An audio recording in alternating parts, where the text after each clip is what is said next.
Journées durant lesquelles nous allons naturellement inviter la presse et les populations à venir voir le vécu de la SNHLM, mais surtout vous faire part de tout ce que nous avons réalisé durant ces 3 dernières années. Donc le rendez-vous est pris pour cette période. Mais cette intervention que vous venez de voir a exigé de nous des éclaircissements et des clarifications. Aujourd'hui, je pense que le contexte mondial étant ce qu'il est, il n'est plus permis de laisser passer certaines choses. Il s'agit de quoi? Le site en question est un site de la SNHLM. Le lotissement en question est un lotissement qui date de 1987. 1987, certains d'entre vous n'étaient pas encore nés. Moi-même, je pense que j'étais au collège. Et ce lotissement a été constitué de 6000 parcelles, des équipements collectifs. Les équipements collectifs s'entendent tout ce qui est marché, tout ce qui est école, tout ce qui est stade, bref, tout ce qui est infrastructure sociale de base qui permet aux populations d'avoir accès à certaines prestations. Et tous ces équipements-là, naturellement, effectivement, sont mis à la disposition de l'État ou des collectivités territoriales qui peuvent y ériger les infrastructures que j'ai citées tout à l'heure. Mais en marge des équipements collectifs, il y a ce qu'on appelle les équipements marchands. Ces équipements marchands, c'est tout ce qu'il y a comme espace prévu pour des stations-service, les espaces prévus pour les concessionnaires, que ce soit la SONES, la SDE, la Sonatel, la Sénélec, ou bien même un centre commercial. Et je pense que pour beaucoup, c'est de là d'où vient la confusion. Les espaces collectifs ne sont pas commercialisés. Les espaces collectifs ne sont pas commercialisés, ils sont mis à la disposition de l'État ou des collectivités territoriales. Mais les équipements marchands, comme les parcelles, sont commercialisés. C'est-à-dire que c'est des équipements qui sont vendus aux concessionnaires.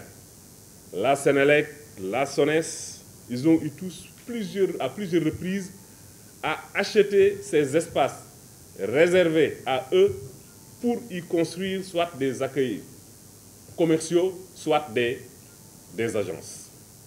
Et je pense que ça, c'est important, que l'opinion publique comprenne cela, que les équipements marchands de la SNHLM, au même titre que les parcelles, sont commercialisés.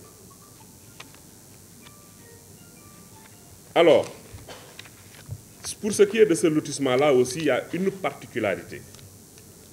C'est que ce lotissement, qui est constitué de 6000 parcelles, qui date de 1987, a connu également beaucoup d'occupations irrégulières sur des sites qui étaient prévus pour des parcelles à usage d'habitation.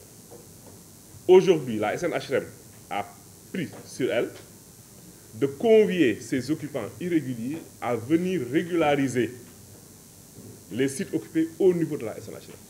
Moi, je pense que la mission qui nous est confiée par le président de la République, c'est de mettre à la disposition des populations des parcelles et des villas à moindre coût. C'est vrai, quand on fait des lotissements, quand il y a des occupations irrégulières sur la voie, il est arrivé même avec la DESCOS qu'on puisse casser. Mais pour ce cas spécifique, on a invité ces populations à venir régulariser, c'est-à-dire qu'ils viennent et on leur vend la parcelle. Parce que ce titre foncier, c'est un titre foncier de la SNHLM, c'est le TF 25753 BP, constitué, comme je l'ai dit, de 345 hectares. Ces populations, quand bien même ils auraient construit des R+20 sur ce site, ils n'auraient jamais de titre foncier ou bien de titre de propriété tant qu'ils ne se rapprochent pas de la SNHLM. Donc on les régularise, ils viennent à la SNHLM, on les régularise en leur vendant la parcelle. Naturellement, ils doivent se retourner vers la commune pour avoir les autorisations de construire. Maintenant, c'est de la responsabilité du maire de délivrer ces autorisations de construire après instruction du dossier par les services publics. Mais à entendre parler le maire également, je pense, c'est ça, c'est mon sentiment, qu'il confond ce qu'on appelle le pouvoir discrétionnaire et ce qui est compétence liée. Le pouvoir discrétionnaire, vous avez la plénitude de l'action et du pouvoir. C'est quand vous nommez aux emplois au sein de la municipalité, même si c'est encadré, parce que vous ne pouvez pas nommer n'importe qui secrétaire municipal. Il y a des conditions qui doivent être vérifiées par le préfet. On ne peut pas également recruter n'importe qui, n'importe comment, même si c'est encadré, mais vous avez le pouvoir discrétionnaire de le faire, et si vous ne le faites pas, personne ne le fait. Mais pour ce qui est de l'autorisation de construire, ça, c'est des compétences liées au sein de l'administration. C'est-à-dire, quand certaines conditions sont réunies, si vous ne signez pas l'autorisation de construire, vous êtes en faute. Et l'État sait tellement cela que des dispositions ont été prises, notamment en ce qui concerne les autorisations de construire, par le décret 2020-1463 du 10 juin 2020, qui modifie l'article R207 du décret 2009-1450 portant code de l'urbanisme. Donc, en cas de refus de l'exécutif local de signer l'autorisation de construire, naturellement, l'État a pris ses dispositions pour que le représentant de l'État auprès de la commune, qu'est le préfet et maintenant également, dans certains cas, le sous-préfet, puisse signer l'autorisation de construire. De ce point de vue, nous n'avons pas de problème, nous n'avons pas de difficultés, mais je pense que s'il le fait, il le fait contre ces populations qui ont besoin de ces autorisations de construire, qui ont besoin de ces titres de propriété en se rapprochant de la SNHLM. Mieux, sur ces sites-là, la SNHLM a eu même à laisser à la population des espaces qui étaient destinés à l'habitat. C'est le cas de certains terrains de football. On a vu que les populations environnantes ont transformé certains sites de la SNHLM en terrains de football. Mais nous nous sommes dit, si tant est que c'est utile pour la population, laissons les choses en l'état. Il est arrivé que des populations se rapprochent de la SNHLM pour que des espaces qui étaient destinés même à autre chose puissent être transformés en mosquées.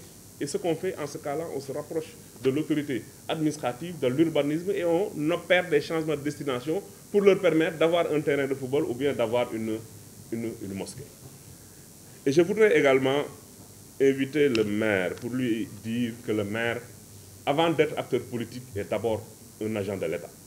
C'est pourquoi je voudrais saluer la démarche du président du conseil départemental de Keur Massar, qui n'est pas du même bord politique que nous, parce que peut-être ils sont en train de voir que le directeur général de la SNHLM, Mamadou Simbeng, est un militant de l'APR, c'est vrai. Le président du conseil départemental, on n'est pas du même bord politique, mais il s'est rapproché de la SNHLM, nous nous sommes vus, nous avons discuté en bon républicain, et nous sommes en train de lui trouver un espace pour y ériger le conseil départemental. Je pense que c'est le même cas pour le maire de Jaxaay. Nous leur avons attribué 3000 m² pour y ériger la mairie, l'hôtel de ville. Pour lui dire, nous, avant d'être des politiques, nous sommes des républicains. Et notre formation nous exige toujours de mettre les intérêts de l'État avant les intérêts crypto-personnels. Et il n'en est naturellement rien. Je pense que c'est ça la responsabilité d'un élu, qu'il comprenne qu'en certaines matières, quand il intervient en matière de police, il n'agit pas en tant qu'élu, il agit en tant qu'agent de l'État sous l'autorité du préfet. Quand il intervient en matière d'état civil, il n'intervient pas en tant qu'élu, il intervient en tant qu'agent de l'État sous l'autorité du procureur de la République. Quand il intervient pour signer des autorisations de construire, ce n'est pas pour rien que cette autorisation-là est soumise à l'approbation préalable, en tout cas pour tout ce qui est acte domanial, du préfet, du représentant de l'État, avant que ce ne soit exécutoire. Donc, je pense qu'il faut qu'il sache raison garder, qu'il se calme un peu, qu'il comprenne que nous, on n'est pas là en tant que politique, on est là en tant que directeur général d'une société qui a une mission de service public. Et je pense que la logique voudrait, comme beaucoup de maires l'ont fait, de se rapprocher de la SNHLM pour discuter.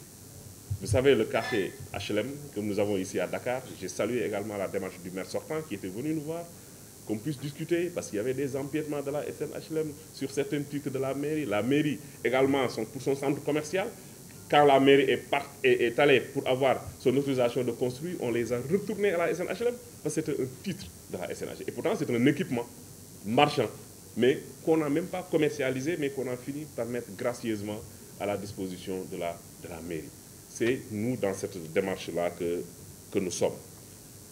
Maintenant, au-delà de tout, je pense qu'il y a eu quand même des attaques personnelles, crypto-personnelles. Vous tous, vous avez suivi avec nous pour ces accusations très graves. Et je défie quiconque de démontrer à la face du monde que le directeur général que je suis depuis octobre 2019 a morcelé un équipement pour en faire des parcelles ou bien pour les vendre. D'abord, en morcelant des équipements, on serait en faute, première faute. Deuxième faute est de mettre l'argent dans notre poche, c'est ce qu'il a dit, pour faire de la politique. J'espère tout simplement qu'il sera assez courageux, j'espère qu'il sera assez outillé pour que devant les juridictions, qu'il puisse répondre de ces accusations en apportant les preuves, je ne dirais pas de ces allégations, mais de ces affirmations. Je pense que notre honneur sera lavé devant les juridictions, il n'a qu'à se préparer pour cela. Ces affirmations-là, il n'a qu'à, devant les juridictions, démontrer que ce qu'il a dit est vrai, que le directeur général, Mamadou Simbeng, a morcelé des équipements et qu'il a vendu et qu'il n'a même pas versé l'argent à la SNHLM, il a mis l'argent dans sa poche pour faire de la politique. Personne ne lui a demandé de faire cette sortie et de dire cela. Il l'a dit, il n'a qu'à assumer ses responsabilités. Voilà, mesdames et messieurs, ce que